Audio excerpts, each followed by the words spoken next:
Good morning, guys. It's Donald and Mary, and we are here to bring you your morning weather, water, and trail chatter report. And so this morning we're going to start with the water and weather. Then after we have some rescues and some other information or news going on around the world for outdoor enthusiasts. All right, Mary, go ahead and take it away, Mary. All right, thank you, Donald. Yes. Good morning, everyone. Here in Blairsville, right now it's 61 degrees and clear. It's a beautiful morning. And today we're going to have a high of 80. It's going to be partly cloudy, and a stray shower or thunderstorm is possible. Winds will be 5 to 10 miles an hour. And then tonight, 60 with a few clouds, light and variable winds. On Blood Mountain today, a high of 72 with a slight chance of showers and thunderstorms after 3 p.m. It will be partly sunny, 5-mile-per-hour winds, and a 20% chance of rain. And then tonight, 60 degrees, slight chance of showers and thunderstorms before 8 p.m., partly cloudy, 5-mile-per-hour winds with a 20% chance of rain. Water's good for the most part. Make sure you're topping off at Hawk Mountain Shelter as you hike north. You don't get water again until you reach Justice Creek. And then Slaughter Creek, before you climb Blood, has had water, but that can slow down to a very small trickle to dry.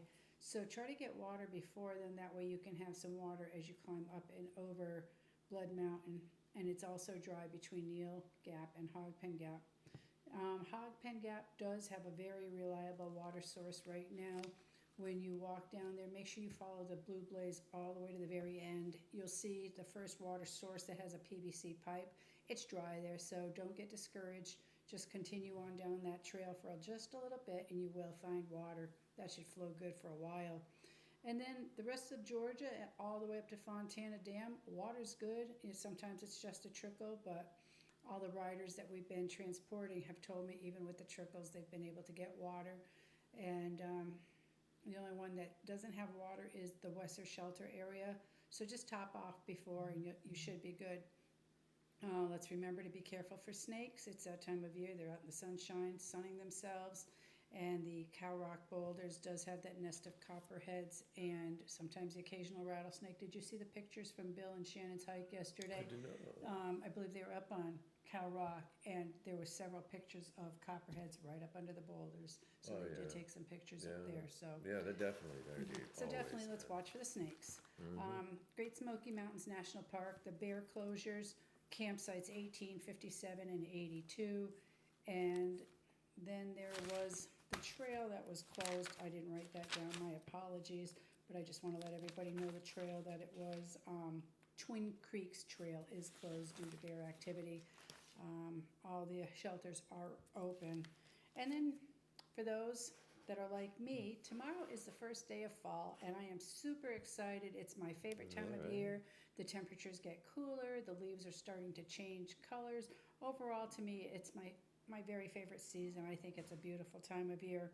And then this coming up Thursday, 9/25, starts every day of Oktoberfest down in Helen, and that runs through November 2nd. So if you are an Oktoberfest enthusiast, come on out and check it out.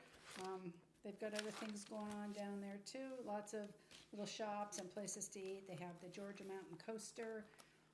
Just a good time for everyone. All right, I'm going to turn it over to you now, Donald, and you can talk about some other stuff that's going on out and around us. All right, thank you, Melon. You're welcome. Great, sweet. All right, so this morning is Sunday. It is 9/21/2025, and it is 7:11 a.m. And right in front of us is the view of the mountains, man, and it's gorgeous, guys. Beautiful. Yeah, absolutely beautiful.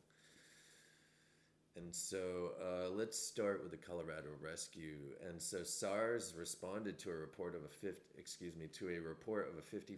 54-year-old hunter who had broken his ankle while hiking on in the Elk Mountains on Friday. According to the Mountain Rescue Aspen, they received an alert for the hunter at 9:48 a.m. on Friday.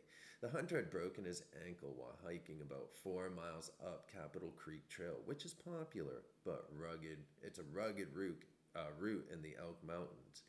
The injured hiker was not able to make it back down the trail due to their injuries. Now, so 3 members of Mountain Rescue Aspen were dispatched at 11:30 a.m. to help with the rescue operation. However, MRA worked with Flight for Life Colorado for air support because of the challenging terrain and the subject's location in the remote area section of the trail. So the injured hiker was airlifted at 12:05 p.m. and is reportedly in stable condition and is receiving further medical treatment.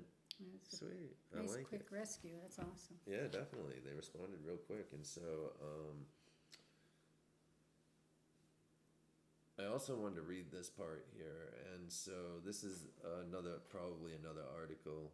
And so MRA is asking that the incident serves as a reminder to hikers and hunters to remain vigilant in rugged terrain and to be aware of the potential risks such as loose rocks, unstable footing, and weather conditions. The organization also said that it is important to carry sufficient emergency supplies, including a phone with a charged battery and an extra battery, and to know your limits when entering the backcountry. You should also let someone know your planned route and expected return time. So that's what they're asking people to kind of be aware of. Keep it in the back of your head, man. That's right. All right, and so Hawaii Rescue on 9/19/2025, the Honolulu Fire Department received a 911 call at 11:10 a.m. and responded to a sick hiker on the Diamond Head Crater Trail with 6 units staffed with 18 personnel. The first unit arrived on scene at 11:17 a.m. and ascended the trail on foot. The second arriving unit secured a nearby landing zone for air operations. The male hiker in his 30s became ill and was unable to descend the trail on his own. HFD personnel on foot arrived at the hiker's location at 11:36 a.m., where they conducted a medical assessment, provided basic life support, and packaged the hiker into a rescue litter. Air One then safely airlifted him to the landing zone for medical care and was transferred to emergency medical services at 12:15 p.m. There is no further information right now, guys. If there is, we'll report it. All right, and so let's do this, man, because we all have fur friends. I have a cat. Mary has a cat. We have a cat. Other people have dogs, man, That's or right. whatever, ferrets. I don't know, but we all love our animals. And so we have a fur friend rescue in Vermont, guys. So Stowe, Vermont authorities were called to rescue a dog from from the Long Trail in Stowe Thursday night.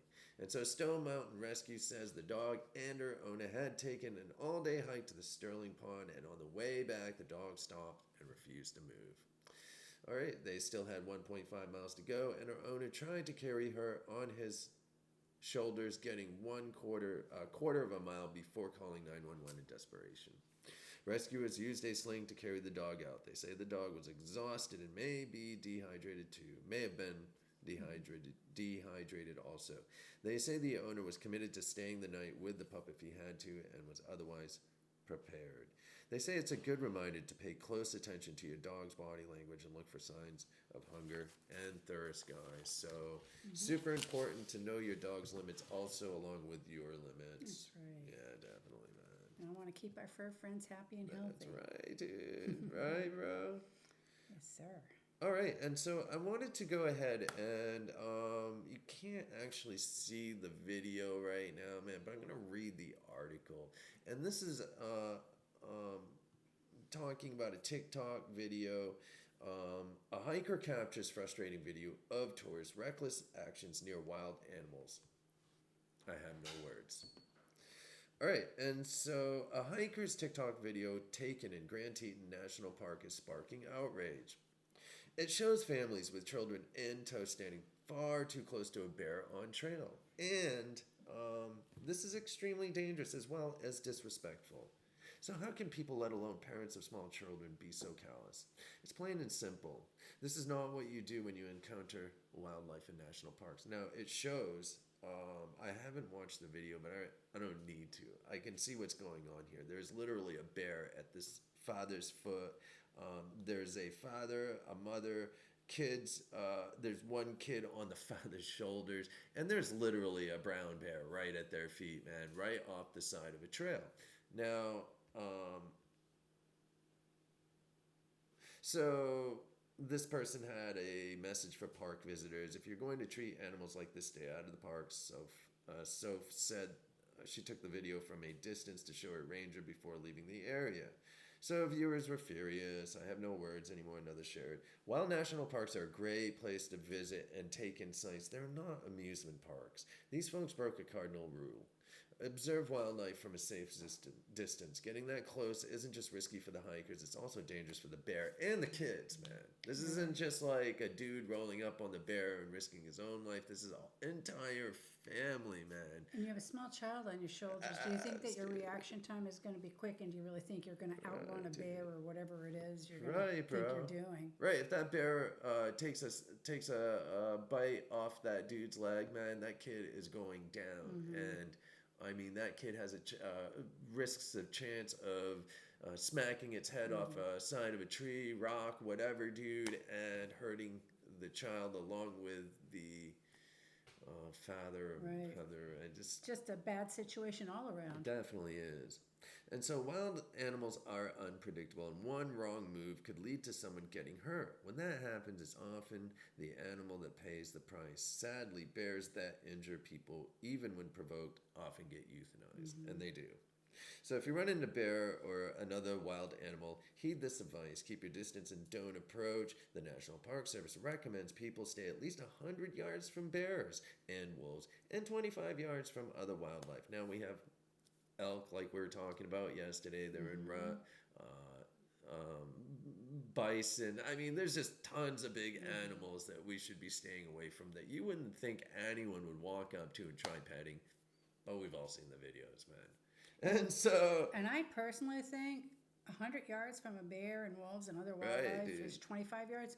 That's not much. No, and they can cover that ground real fast. I've seen videos of bears moving, and they move. They sure do, man. They can move fast, bro. And so the national park, recommends people stay 100 yards away. Let's have this as a wake-up call, because at the end of the day, the quick video or selfie isn't worth the risk. These are wild animals, and we so luckily get to enter their home. Truth. That's right. And so if you want to see that video, it's at Soph Summits, SOPHSUMMITS, and I'm sure if you just punched in tourists near bears, you'd find hundreds of videos, probably that one on top. So that's right. I mean, they have the same thing going on with the bison in Yellowstone and other places. And I think whatever kind of wildlife it is for the region that you're in, people just get far too close. And yes, they're fascinating animals, and we all want to see them up close, but the dangers involved are certainly not worth it. That's right, dude. That's right, bro. All right, and so today we have one shuttle so far, man, and it's a Deep Gap to Springer Mountain, which Jordan will be running. He's getting ready for it right now, actually, because it takes about an hour and a half, an hour and 15 minutes to get up there, load time and everything. So, if you need to gas up, then of course do that. All right, and so otherwise than that, man, we're just going to be kicking back today. Yesterday was a slower day also, and so we were able to eat well and enjoy the day, watch some TV, rest, and get other things done that we need done. We need to get some house cleaning done too, man, like dusting, fans, that type of stuff, windows, getting everything ready for the winter. And so we like to give a good scrub down. And Jordan goes home during the winter too, man. So he goes back to his parents for several months, and then comes back. So one extra body to help cleaning too, man, is cool, because he'll be gone about a month. So that's right, he will be.